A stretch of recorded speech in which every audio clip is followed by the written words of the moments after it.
All right, back of another mock draft reaction. This time it's an ESPN mock draft reaction, and it's going to be Mel Kiper Jr. and Field Yates's mock draft. So they do this together. They go back and forth between picks, which can kind of create some interesting discussion that way. And then I'm going to give my own thoughts on their picks. Of course, this is on ESPN.com if you want to check out that. I believe they do have plenty of content on YouTube as well. Just search if you find what they have to say interesting. Definitely make sure you search and find more of their content. But yeah, let's get into it. Starting off with the top of the list, obvious pick. This is Mel Kiper. They're going to go back and forth. He picks Caleb Williams. I think everyone's going to do that. Number 2, though, Yates goes with Jaden Daniels, which to me is an interesting selection. Again, I don't want to kind of talk it to death every time I do one of these reactions, but it's just not the pick I would make. I think that May is the better player, but let's see if New England takes advantage and gets Drake May at number 3. They do. They select Drake May, so, I do think at the end of the day, I think quarterbacks are going 1, 2, 3. I don't know if it's going to be Daniels before May, but maybe it will. I don't know. Number 4, Marvin Harrison Jr. Yeah, that checks out.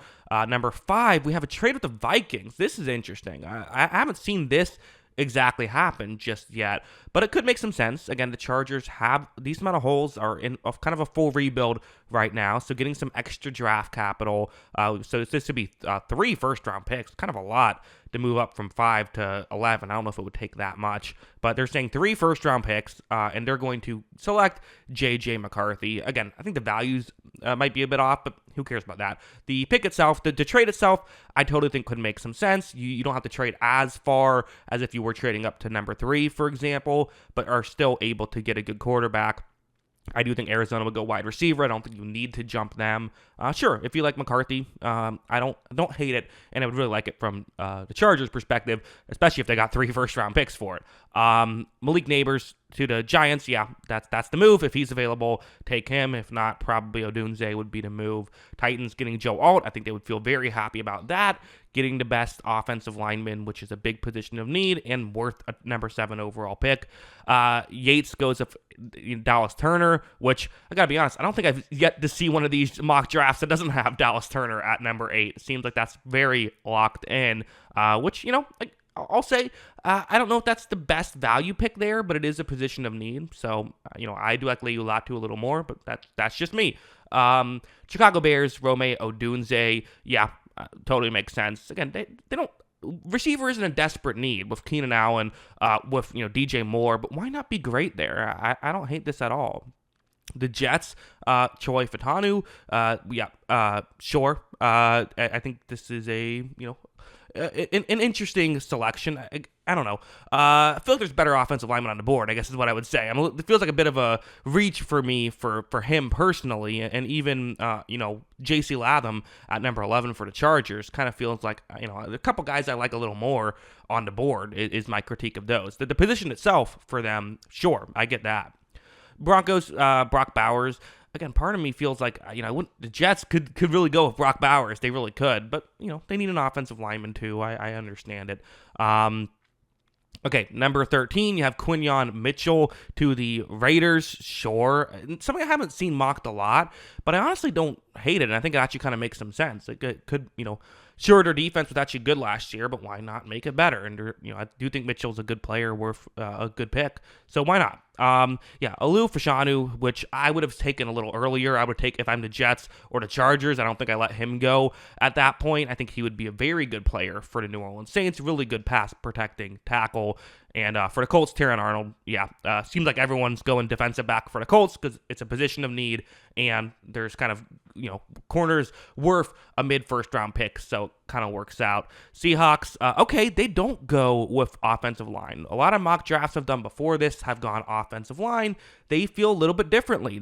This is Yates, who's going with Byron Murphy to second, which I do not have an issue with at all. I think he's a really good player. We do know that Seattle historically loves their defensive linemen. Now, new regime, right? So who knows exactly how they're going to attack things. But yeah, I don't hate this. I think he's a really good player, and why not get a great player? So sure, makes sense to me. Jaguars, so I think I floated this out at some point of what if they went with Brian Thomas Jr., That's what Kuiper has them doing. It kind of makes sense. I do feel like they've missed having a guy on the outside who can just go out and win. Now, I do have some concerns about, can Brian Thomas be a true number one receiver who's going up against top guys? I don't know. I just don't. I kind of said I think his best case scenario is when there is going into a team that has like a true number one, and that's not what the Jaguars are at all. But if he hits, it could really complete that Jaguars roster. So I wouldn't hate this selection at all. I would defend it if it happened. Talise Fuaga, which for Yates, I'm surprised they're so low on Fuaga. I think he's really good. I would have picked him with number 10 with the Jets. So yeah. 18. I guess the question is he a tackle? Is he a guard? That's kind of the dilemma a little bit, but I think, you could at least try him at tackle, and I think guards are still very valuable. So that's how I view that. Le'Veon Latu, this also feels like one I've seen mocked a lot, is the Rams picking up Le'Veon Latu, which, again, I think would be a good value pick. I was saying I wouldn't hate him at 8, so 19 would be definitely a great selection there by the Rams. Graham Barton to the Steelers, sure, definitely could use an interior guy. I think he would help. Jared Verse, again, the Dolphins have some injuries, they're coming off of, both their starting edge rushers coming off of injuries. They did add Shaq Barrett, but what are you getting out of him? Totally is a move you can make. Versus a good player, worth a pick around here, so don't hate it.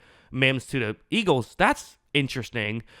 So I guess what they're saying here is Lane Johnson is going to be 34, so it's kind of a replacement.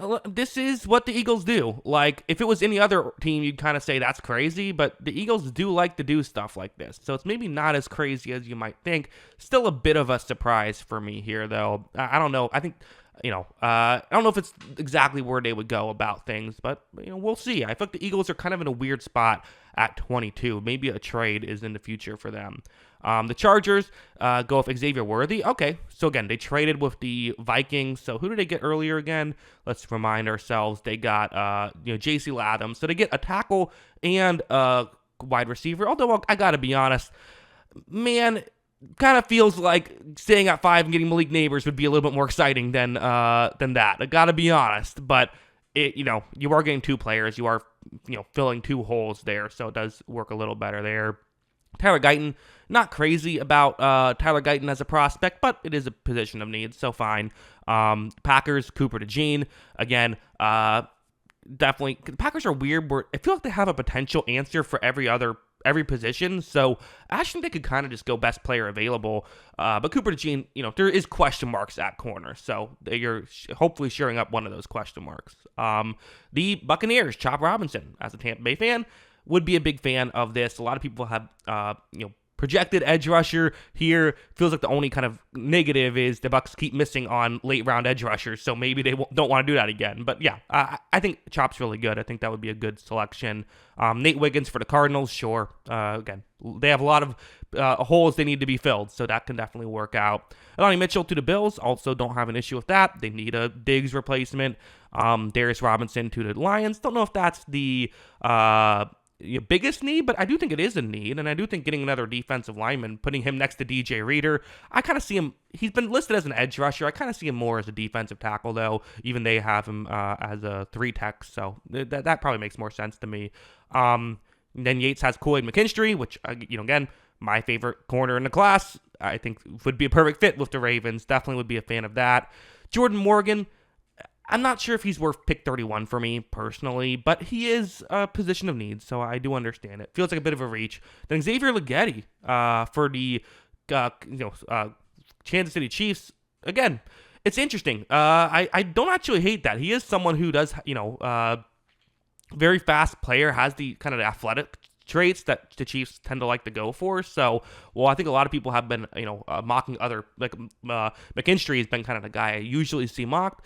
It's not a terrible one. So, yeah, okay, that is Kuiper and Yates' list. It was an interesting one to go through. I don't hate most of the selections. This is actually probably one of my more favorite mock drafts I've seen so far. More favorite, that's not how you say that, but one of the better mock drafts I've seen so far. I thought it was pretty well done.